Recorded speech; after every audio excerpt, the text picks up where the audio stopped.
Hello everyone. Today, I'm going to introduce a software tool that allows you to automatically send messages to your target Instagram users.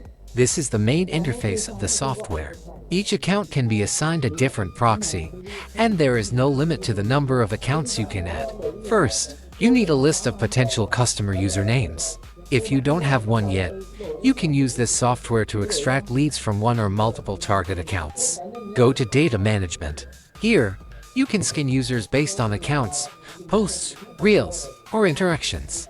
You'll also find advanced filtering options below to help you narrow down and target more qualified users. I've already prepared a few Instagram usernames here. Simply enter them, select the account you want to use for scanning, and click Start. Once the scanning process is complete, you will receive an Excel file like this. Next, just copy the username column and paste it back into the software. Now return to the main dashboard and go to the messaging function. Select your message content. You can create and choose from various message templates. In the Configure Message section, select Send by Account, then paste the list of usernames here. You can also enable interaction with those usernames if needed. After completing the setup, select the accounts you want to use and click Start.